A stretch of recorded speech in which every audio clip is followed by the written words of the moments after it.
गुरुर्विष्णु गुरुर्देवो महेश्वर गुरु साक्षात् परम ब्रह्म तस्मै श्री गुरुवे नमः। ओम श्रीमन्महागणाधिपते नमः। लक्ष्मी नारायणाभ्यां नमः। उमा महेश्वराभ्यां नमः। वाणी हणगवाभ्यां नमः। स्वची पुरंदराभ्यां नमः। मातृपेक्षणकमलेभ्यो नमः। इष्ट देवताभ्यो नमः। ग्राम देवताभ्यो नमः। कुल देवताभ्यो नमः। वास्तु देवताभ्यो नमः। स्थान देवताभ्यो नमः। सर्वेभ्यो देवेभ्यो नमः। सर्वेभ्यो ब्राह्मणेभ्यो नमः। ओम सिद्धि बुद्धि सहिताय श्रीमन्महागणाधिपति नमः।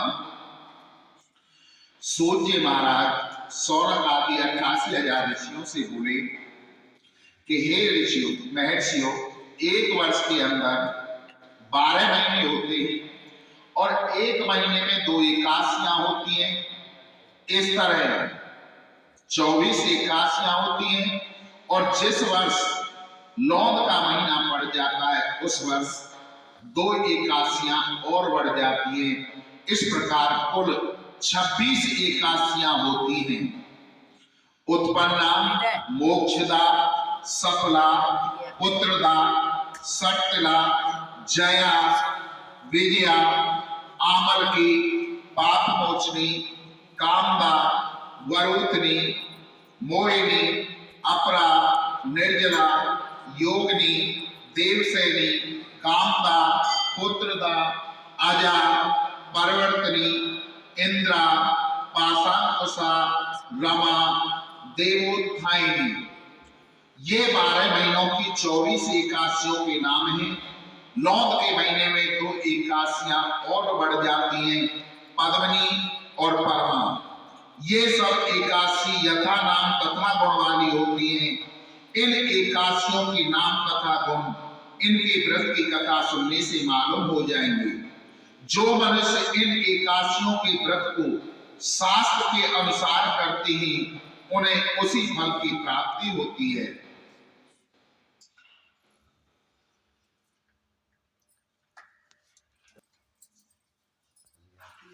धर्मराज युधिष्ठिर ने पूछा कि हे श्री कृष्ण, अब आप पौष माह के व्रत के बारे में समझाइए कि इस दिन कौन से देवता की पूजा होती है तथा इसकी क्या विधि है। इस पर भगवान श्री कृष्ण बोले कि हे राजन, पौष शुक्ल पक्षी एकादशी का नाम पुत्रदा एकादशी है। इसका पूजन विधि से करना चाहिए।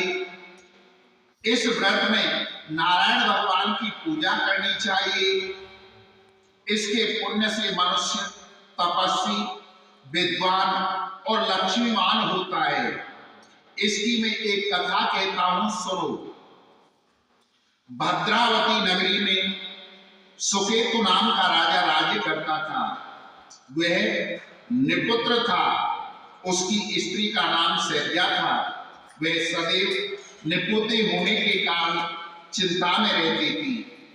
इस पुत्रहीन राजा के पितृ रो रो करके पिंड लेते थे और सोचा करते थे कि इसके बाद हमें कौन पिंड देगा। इधर राजा भी राज वैभव से संतोष नहीं होता था। इसका एकमात्र कारण पुत्रहीन होना था। वह विचार करता रहता था कि मेरे मरने के बाद में मुझे कौन पिंड देगा। पुत्र के बिना पितरों और देवताओं का पूर्ण नहीं हो सकता। जिस घर में पुत्र न हो वहां सदैव अंधेरा ही रहता है। इसलिए मुझे पुत्र उत्पत्ति के लिए प्रयत्न करना चाहिए। पूर्व जन्मों के कर्मों से ही इस जन्म में पुत्र प्राप्त होता है, धन आदि प्राप्त होता है। इस तरह राजा रात दिन इसी चिंता में लगा रहता था। एक दिन राजा ने अपना शरीर त्यागने का सोचा, परंतु फिर विचार किया कि आत्महत्या करना महापाप है। इसलिए उसने यह विचार त्याग दिया। राजा एक दिन छिप करके वन को चला गया। राजा घोड़े पर सवार होकर वन के पक्षी और वृक्षों को देखने लगा। हाथियां अपने बच्चों और हथनियों के बीच में घूम रहे थे। राजा सोच विचार में लग गया। राजा प्यास के कारण अत्यंत बेचैन हुआ और पानी की तलाश में आगे बढ़ने लगा। कुछ ही आगे जाने पर एक सरोवर मिला। उस सरोवर में चारों ओर मुनियों के आश्रम थे। उस समय राजा के दाहिने अंग धड़कने लगे। राजा मन में प्रसन्न होकर सरोवर के किनारे बैठे हुए मुनियों को देखकर घोड़े से उतरा, दंडवत करके सन्मुख बैठ गया। राजा को देखकर मुनीश्वर बोले कि हे राजन, यह तुमसे अत्यंत प्रसन्न है। तुम इस जगह किस कारण आए हो? इस पर राजा उनसे पूछने लगा, हे मुनीश्वरों, आप कौन हैं और किस लिए यहाँ आए हो, सो कहो। मुनि बोले कि हे राजन, आज पुत्र की इच्छा करने वालों को संतान देने वाली पुत्रदा एकादशी है। हम लोग विश्वदेव हैं और इस सरोवर पर स्नान करने के लिए आए हैं। इस पर राजा बोला कि हे मुनीश्वर, मेरे भी कोई पुत्र नहीं है। यदि आप मुझ पर प्रसन्न हो तो मुझे पुत्र होने का वरदान दे दीजिए। मुनि बोले कि हे राजन, आज पुत्रदा एकादशी है, आप इसका व्रत कीजिए और भगवान की कृपा से आपको अवश्य ही पुत्र होगा। मुनि के वचनों के अनुसार राजा ने पुत्रदा एकादशी का व्रत किया और द्वादशी को पारायण करके मुनियों को प्रणाम करके अंत में अपने महल को वापस हो गया। इसके कारण रानी ने गर्भ धारण किया और 9 माह के पश्चात उसने एक पुत्र को उत्पन्न किया। वह राजकुमार अत्यंत वीर, धनवान, यशस्वी और प्रजापालक हुआ। श्री कृष्ण भगवान बोले कि हे राजन, पुत्र प्राप्ति के लिए पुत्रदा एकादशी का व्रत करना चाहिए। जो मनुष्य इसके महात्म को सुनता है, श्रवण करता है, पठन करता है, वह स्वर्ग लोक को जाता है। जय जय श्री पौष शुक्ला पुत्रदा एकादशी संपूर्णम। गुरु श्री हरि ओम नमः। गुरु एकादशी मैया की जय। गुरु आनंद कंद भगवान की जय। ओम जय काशी माता मैया, जय काशी माता।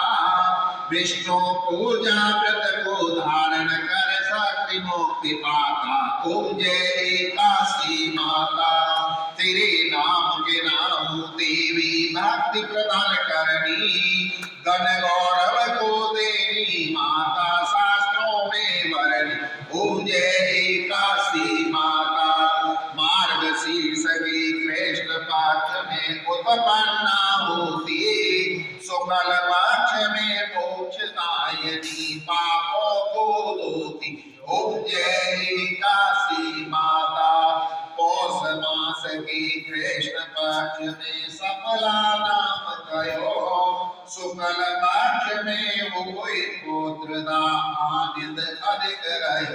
ओम जय काशी माता, नाम साटिला माघ मास में कृष्ण पक्ष आवे, शुक्ल पक्ष में जया कहावे, विजय सदा पावे। ओम जय काशी माता, विजया पाल गुण कृष्ण पक्ष में शुक्लामल की, पाप मोचनी कृष्ण पक्ष में चैत्र महाजल की।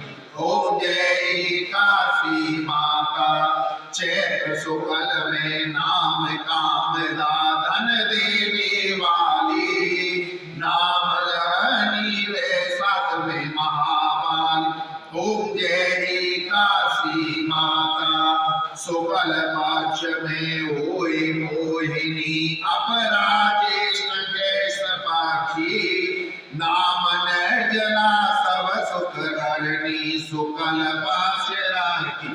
ओम जय काशी माता, योगिनी नाम आषाढ़ में जानो, कृष्ण पक्ष वरणी, देवसेनी नाम कहायो, शुक्ल पक्ष धरणी। ओम जय काशी माता, काम का श्रावण मास में आवे, कृष्ण पक्ष कहिए, सावन शुक्ला हुए पुत्रदा, आनंद से रही। ओम जय काशी माता, आजा भाद्रपद कृष्ण पक्ष की परवर्तनी शुक्ला, इंद्रा आश्विन कृष्ण पक्ष में व्रत से भव सागर निकला। ओम जय काशी माता, पासां कुसाहे शुक्ल पक्ष में पाप हरण हारी, रमा मास कार्तिक में आवे सुखदायक बारी। ओम जय काशी माता, उत्थायनी शुक्ल पक्ष में दुख नाशक मैया, लोद मास के करूं मैं विनती, पार करो नैया। ओम जय काशी माता, शुक्ल लोद में हुई पद्मनी, दुख दारिद्र हरणी, परमा कृष्ण पक्ष में होती जन मंगल करे। ओम जय काशी माता, जो कोई आरती एकादशी की भक्ति सहित गावे, जय रघुनाथ स्वर्ग को मासो निश्चय ही पावे। ओम जय काशी माता, बोलो काशी मैया की जय।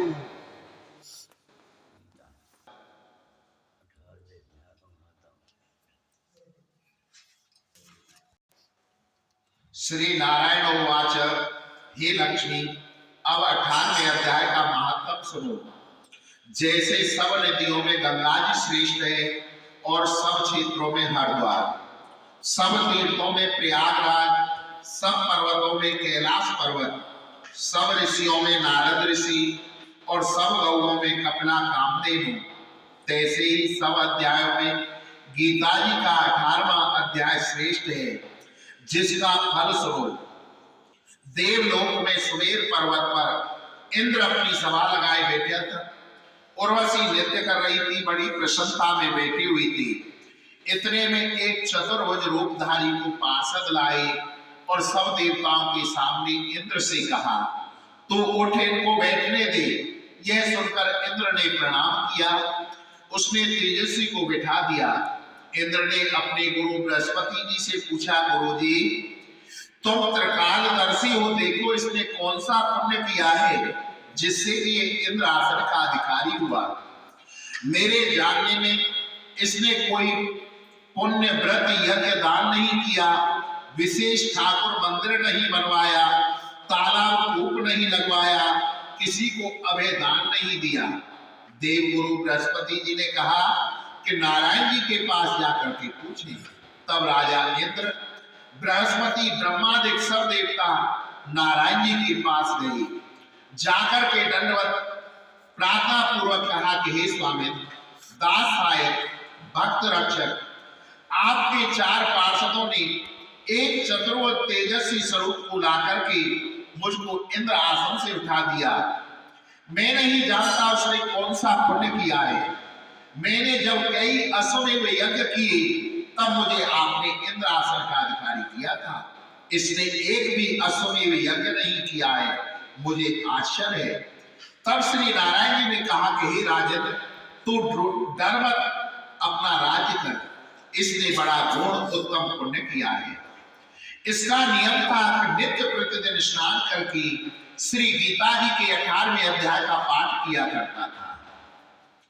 इसके मन में भोगों की तृष्णा रहती थी। जब इसने देह छोड़ी तब मैंने आज्ञा की कि हे पार्षदों, तुम इसको पहले जाकर इंद्रलोक भोगने दो।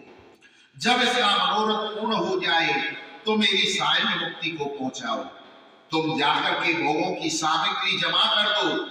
तब राजा इंद्र और सब देवताओं ने जाकर सब वस्तुएं भोगों की एकत्रित की और कहा, इंद्रलोक के सुख भोगो। कुछ काल इंद्रपुरी के सुख भोग कर फिर वह नारायण जी की कृपा से साय मुक्ति देकर वैकुंठ का अधिकारी किया। और श्री नारायण जी कहते हैं कि हे लक्ष्मी, और श्री शिव जी कहते हैं कि हे पार्वती। यह 18वें अध्याय का महात्म्य है जो तुमने श्रवण किया। जय जय श्री पद्म पुराणे सती ईश्वर संवादे उत्तराखंडे गीता महात्म नामे 18वां अध्याय। गोविंद अर्पणमस्तु। बोलो श्री हरि ओम नमः। ओम जय गीता माता मय जय गीता माता, सुख करणी दुख हरणी तुमको जग जात। ओम जय गीता माता, ममता मोह अज्ञान को छिन्न में नाश करे, सत्य ज्ञान का मन में तू प्रकाश करे। ओम जय गीता माता, शरण तेरी जो आवे तेरे मत ग्रहण करे, पाप ताप मिट जावे निर्भय सिंधु तरे।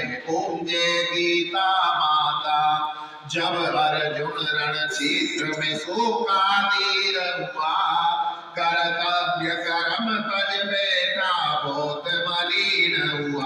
ओम जय गीता माता, तब श्री कृष्ण चंद्र की मुख से तुम अवतार लियो, तत्व बात समझा कर उसका उद्धार कियो। ओम जय गीता माता, शरीर जन्मते मरते आत्मा अविनाशी, शरीर को दुख व्यापे आत्मा सुख राशि। ओम जय गीता माता, शरीर की ममता मन से त्याग करो, आत्म ब्रह्म को चीनो उससे अनुराग करो। ओम जय गीता माता, जग में ब्रह्म को जानो सबसे प्रीत करो, बैर भाव ममता वसना अनरीत करो। ओम जय गीता माता, नित निष्काम कर्म कर जग उपकार करो, फल वांछा को त्यागो सद्व्यवहार करो। ओम जय गीता माता, मन को बस में करके इच्छा त्याग करो, निष्काम जगत में रह कर हरि अनुराग कर। ओम जय गीता माता, यह उपदेश जो तेरे नर मन में, हे भगवान भव सागर से वो नर तर जावे। ओम जय गीता माता, ओम जय गंगे माता मैया जय गंगे माता, जो नर तुमको ध्याता मन वांछित फल पाता। ओम जय गंगे माता, चंद्र सी ज्योति तुम्हारी जल निर्मल आता, शरण पड़े जो तेरी सो नर तर जाता। ओम जय गंगे माता, पौत्र सगर की तारी सब जग को ज्ञाता, कृपा दृष्टि तुम्हारी तेरे मन सुख दाता। ओम जय गंगे माता, एक बार जो तेरी शरणागति आता, यम की त्रास मिटाता परम गति पाता। ओम जय गंगे माता, आरती मास कुमारी जो व्यक्ति गाता, दास वही सहज में मुक्ति को पाता। ओम जय गंगे माता, बोलो गंगा मैया की जय, बोलो जमुना मैया की जय। भगवान के 108 नाम। ओम कन्हैया कृष्ण केशव चक्रधारी, नंदलाल माधव सुंदर श्याम, मुरारी राधावर, वंशी बजैया, रघुवीर, नटवर, नंदनंदन, गजाधर अमर अजर अविनाशी नरोत्तम अर्जुन सखा सांवरिया सांवला गोपाल दामोदर ब्रजनाथ दयालु दीनबंधु जगदीश दीनानाथ जगत पिता वामन यशोदालाल नारायण बिहारी मदन मोहन कृपानिधि सर्वरक्षक ईश्वर सर्वशक्तिमान सर्वव्यापक मनहरण बांके बिहारी गोपीनाथ ब्रजवल्लभ गोवर्धनधारी घनश्याम परमानंद पतित पावन ज्योति स्वरूप राधा रमन माधव मधुसूदन रघुपति राम हरि मुरली मनोहर श्याम कल्याणकारी अनंत परमपिता प्रभु परम पवित्र गोसाई भक्तवत्सल वासुदेव परमात्मा दुखहर्ता विधाता निरंजन कालीनागनतैया अभय अंतर्यामी सर्वाधार अद्वैत घटघट के वासी दाता परमेश्वर रमणी निराकार निर्विकार अच्युत न्यायकारी जगतकर्ता त्रिभुवननाथ शंकर विष्णु सत्यनारायण अविनाशी ब्रह्म संहारता पालनकर्ता सच्चित आनंद स्वरूप केशव गोपी वल्लभ राधे श्याम सत्य स्वरूप आनंददाता दयालु अनादि कल्याणकारी विश्वकर्ता पूर्ण परमानंद स्वामिन आदि पुरुष बोलो आनंद कंद भगवान की जय बोलो राधा कृष्ण भगवान की जय बोलो अपने अपने गुरु गोविंद भगवान की जय बोलो अपने अपनी माता पिता की जय जय जय श्री राधे श्याम बोलो सत्य सनातन धर्म की जय।